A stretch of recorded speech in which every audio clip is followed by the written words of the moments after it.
I cover a lot of older games on this channel, whether in their original forms or something like when they're brought back, like say with a remaster.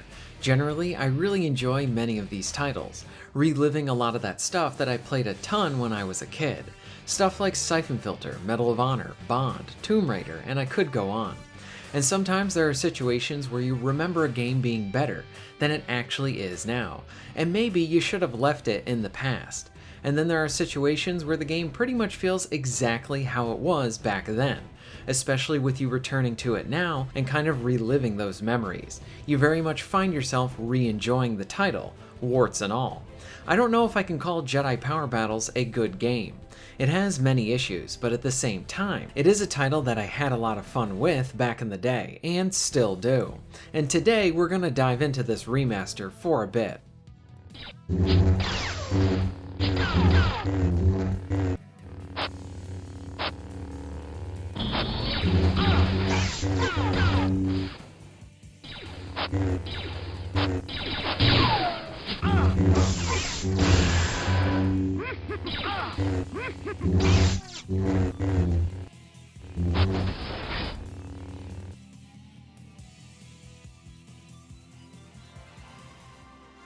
I want to rewind for a bit and go all the way back when this game first came out. After Episode 1 was released, we were getting a whole bunch of new Star Wars games based on the prequels. I had the PlayStation at the time, and this was one such title that I was excited about. Ooh, a new Star Wars game, featuring a few different Jedi, and it was co-op. As a thing for me, finding anything that had couch co-op was always a huge plus. I love Star Wars stuff, but now I could share this with a friend. It was even better. If you asked me to remember what I thought of this or how I remember this title today, I would probably tell you that I remember playing Jedi Power Battles, having a bunch of fun, never beating it, and that the game was so hard. Too hard, in fact, that it was pretty cheap. Also, for a game that had a lot of combat, when the platforming would show up, I would dread every minute of it. It was not my favorite part. But like I said, there was a lot of fun to be had there. So recently I sat down with a friend of mine to play the new remaster, and we both had memories of playing and enjoying this title. One thing I can say is that Jedi Power Battles is definitely still a memorable experience.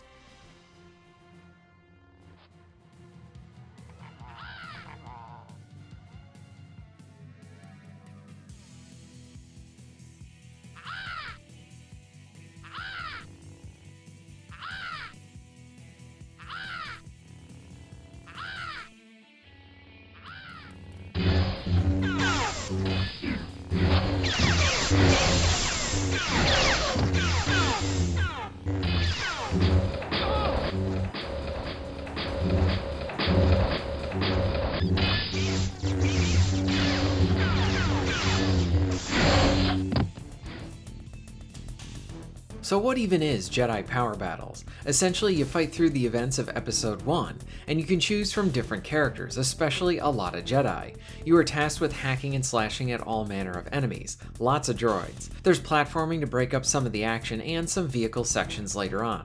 That's pretty much it. I think one of the best ways to describe this game and its heavy amount of cheapness is that Jedi Power Battles reminds me of a quarter muncher from back in the day. Because you will die in this game a lot, and there are many points where it will feel very unfair. As it comes to Aspire's Star Wars remasters, they can be rather hit and miss. I generally find that the remasters that they do that end up being better were the ones that were originally good to begin with. So like when they did the remaster for Republic Commando, a great Star Wars game, and it still is, that remaster was good. But in situations where more love and care and tweaks could have been done, I find that there are also some things that Aspire does to improve the game, but there is always the case of that they should have done a bit more, like would say with their Star Wars Bounty Hunter remaster. That game is fun, but it has a lot of issues with its difficulty balancing, especially for the second half. Playing this remaster, I can see some things that they did do, but I think more could have been done here, much more. For example, pretty much everything is unlocked right away, so you can jump right into any level if you so choose in any order, along with there being an easy mode. Honestly, I think there needs to be an easier mode than this because this game is still very hard. Something that might have been nice to include is the option to either earn or have infinite continues, since you will probably be dying a lot more from the platforming than from any of the fighting. And if you die, you cannot just respawn, you actually have to go back to the last checkpoint. Now, to Aspire's credit, they did use the Dreamcast version of this game for the remaster, which I believe is supposed to be the better version. The game originally came out on the PS1, and it was not well received, so they tried to address some of the items and make a better version for it. I am glad that Aspire went with the better version, but there are some things that I don't know if it's the fault of the remaster or because I never played the Dreamcast version. But you could destroy much of the stuff like in the first level, like control boards and screens, which were cool effects, but now you cannot, so I'm not sure who is to blame for that particular thing, the Dreamcast version or the remaster. Is the game still fun to play? Well, yes, and a bit of no, too. It is fun playing as the different characters hacking and slashing at enemies. The faults of the original return as well, with that being that the platforming just sucks in this. One of the biggest problems is how your character actually does cast a shadow, but it's not big enough to really be seen. So what you have there, ideally this is supposed to help you when you make your jumps, so that you can land wherever you want, but the shadow is so dim that it's very hard to see. I feel like this is something that could be improved with a patch. Also, with the changing of the camera and how levels are laid out, it can be hard to judge the jump distances. Now sure, if you made a bad jump and just took some damage, that would probably be more fair, but here you lose an entire life and are sent back to the last checkpoint, especially if you're not in co-op. You can grab onto ledges, but there are times where you will jump and just phase through an object. The platforming was janky, and it still is. The other problem being is that the levels are generally way too long, so when you combine that with the fact that the game is very hard and the levels are way too long, it can be pretty frustrating at times. I think what would have helped the game overall would have been if they wanted to keep it tough, then have more levels, but have them all be shorter. Then there are parts where you are left just scratching your head as to why this was done. There is a part where you are fighting in front of windows, and it's really hard to see what's going on there, to the point that it impairs your ability to play the game. The remasters have a whole new host of bugs too, a lot of audio ones with missing lines, lightsaber and blaster effects, just not being inconsistent. Then I had an instance where the camera just did whatever it wanted, and it completely crashed the level. This was actually a really hilarious bug, because I honestly have no idea what's going on here.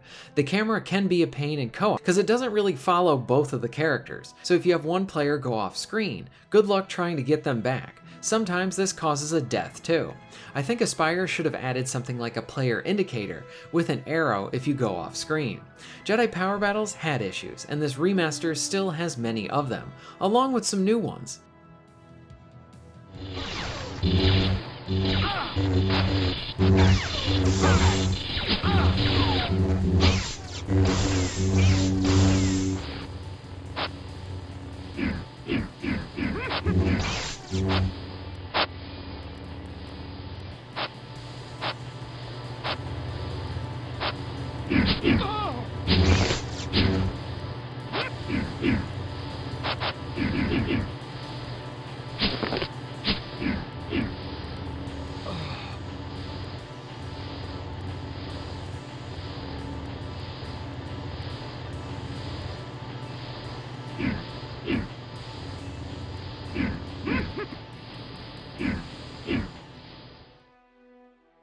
So Jedi Power Battles is a rather unpolished game. It's a very rough game, but again, there is charm to the entire experience, and it still has it. As something to play on a Friday night with a buddy, well, you're probably going to have a great time with it. Because with how the game still is, and even some of the new jankiness brought to the table with the remaster, I was laughing and having a good time with my buddy. Plus, I do like how you can skip around with the levels, allowing you to see the whole game if you either die or the game just bugs out on you. Yes, I do think more attention should have been given to this game, but at the same time, I am happy that Aspire was able to get this game back, and now available on all platforms. This is a title that I wish honestly got a sequel. A Star Wars beat-em-up sounds like a great idea. While this game is very rocky, there is a base here, and given enough time and talent, you could really make a great sequel out of it. It is important to note too that the game only has local co-op, but through Steam or SharePlay on the PS4 and 5, you can play with friends online. Jedi Power Power Battles is a game that's both equally fun and frustrating, and that pretty much sums up my memories of it and including how I feel about it today. Now usually this is where I would recommend or not recommend the game to you. This one is a bit tricky because the game has a lot of issues, and it might even land in the so bad it's good territory. At the same time, the spirit of those Lucas films, the John Williams soundtrack, the sound effects, especially when they aren't bugged, and cutting stuff with your lightsaber and deflecting shots is all still a lot of fun. I just wish the game asked me to jump a lot less. So I think if you have a friend to play this with and are interested in it, wait for this to go on sale and then have a fun few nights with it. I know I did. What are your thoughts on all of this? Did you play Jedi Power Battles back in the day? Do you like it or hate it? Let me know all of this in the comments down below. If you're interested in supporting the channel, please check out my Patreon page. For just $1 a month, you can help to keep this channel going strong, and this allows me to be able to do more for my awesome audience. Please check out the links in the description and pinned comment for ways to support the channel. And most of all, thank you very much for watching.